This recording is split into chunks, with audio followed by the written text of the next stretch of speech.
Keith, Daviess County Fire Department, Fire Inspector, Investigator. We're at the airport station this morning in one of the bedrooms. We're going to talk about home heating safety. In particular, we're going to talk a lot about space heaters. If you've watched the national news lately, you know we've had some fire deaths across the nation related to space heaters. The one in particular was January 9th, where 17 people tragically lost their life in New York. And it was traced back to a space heater being used inappropriately in an apartment. So what we're going to do this morning, we're going to look at some heaters. I've got a couple different heaters here with me. We're going to talk about the do's and the don'ts. They're perfectly safe to use in a home if you treat them properly. There's some things we're going to look at as far as spacing, where to put them, how to plug them in. And then we're going to talk about some things certainly to not use and not have around these space heaters. Okay, I've got two different heaters that I brought into the bedroom. Both of them are just standard, what I would consider a small heater you might use in a bedroom or somewhere in a sitting room where folks are that may be cold-natured, used in the bathroom at bath time. A lot of folks have a heater they use for that. This particular heater here, I'm going to plug it into the wall just a second. It has settings where I can pick a temperature. It has a timer where I can turn it off and on. Very new heater, a good quality heater. The only feature this one doesn't have that I wish it did have, it does not have the feature where it turns off if it's tipped over. So unless your heater is very new and it does get tipped over, a lot of times it will not shut off. I'm going to say more times than it will not shut off. So be very cognizant of that. Keep it on a level surface. My cord is good. I'll plug it into the wall. Heater is on. I've got it set at the temperature. I can set my timer to shut it off in 5 minutes, or it will shut off when it reaches that certain temperature. Right now I've got it at a pretty high temperature, 86. So once it reaches 86 degrees in this room, and it would take a little while to do that, it's going to shut off.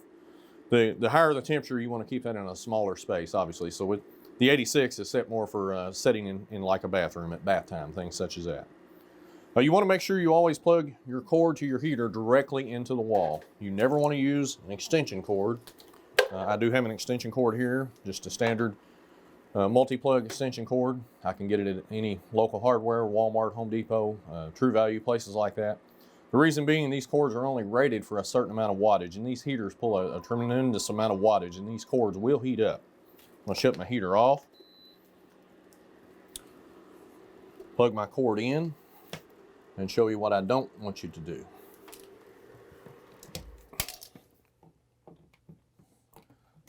So let's say my heater won't get to where I'm sitting in my favorite chair and I'm cold, and I plug it into the cord. So now I've got my heater plugged into my extension cord.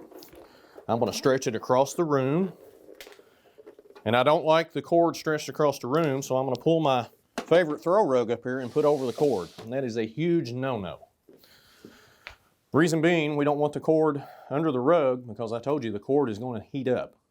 The cord will get hot. It's not going to get too hot that you can't touch it, but if something is wrong, it's going to heat that cord up. The cord will get hot, but it's going to heat it even more because it's pulling further from the outlet. So you always want to be plugged directly in to the outlet in order for it to work properly and safely.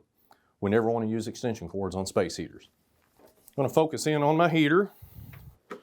Again, I told you it's got timers, temperatures, various settings I can use. This is a much newer heater. I'm going to grab my older heater. Again, a very small 1500 watt heater. This one has thermostat as well, so I can set it at whatever temperature is comfortable. This one doesn't have the digital readouts, and it's going to shut off as well when it reaches that certain temperature. Again, this one does not have the feature where if I tip it over, it shuts off. So I'm going to show you what happens with it running, and I tip it over. So my heater is on. I've turned it over. Again, I'm in a safe spot here at the fire department in the bedroom. This is a concrete floor.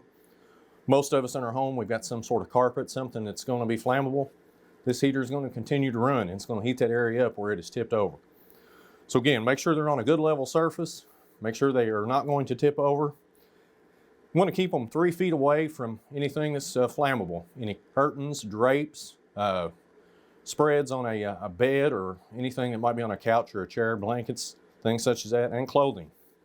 For instance, I wouldn't want to have my heater running.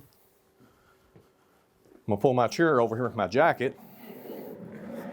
I'm cold, I'm sitting in my chair, and I've got my jacket certainly closer than 3 feet away from my heater. Not going to spontaneously combust, but after a while it is going to heat up. There's a chance I could catch this clothing on fire. Last thing I want to talk about, let me turn my heater off, Get back down here with my heaters. They're all off. My cords are all unplugged. So when we're not using them, we want to unplug them out of that wall. Reason being, folks can come by, kiddos can come by and not realize what they're doing and accidentally turn this heater on and it be heating up. Especially the older one I have here that's not on a digital readout, not on a timer. This one's going to reach a certain temperature before it shuts off. Last thing I want to talk about, we have a lot of elderly folks that are cold-natured. I'm approaching that. You take different medications, it makes you cold-natured. Cover up with blankets, and I may be using home O2.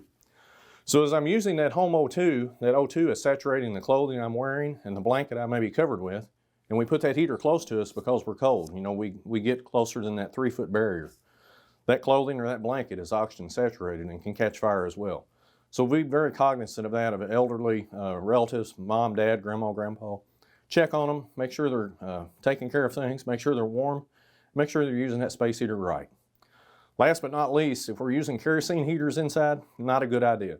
Let's not use those inside because those fumes have nowhere to go and it's just not a good combination. Okay, in closing on our talk about space heaters, I want you to remember that half of all home fires happen in the months of December, January, February, which are our cold months. 1 out of 7 home heating deaths or home deaths related to fire are related to misuse of heating equipment. Another thing I wanted to mention that I failed to mention earlier, when you plug a heater into an outlet, we only want to have one heat-producing appliance plugged into that outlet at a time. So if we have a heater plugged into the outlet, we don't want to plug in the TV, the VCR, the gaming system, things such as that, because remember that cord is producing heat. That electricity flowing through that cord is a heat-producing energy. So the more heat that is produced out of that outlet, the bigger chance you have of something causing you a problem.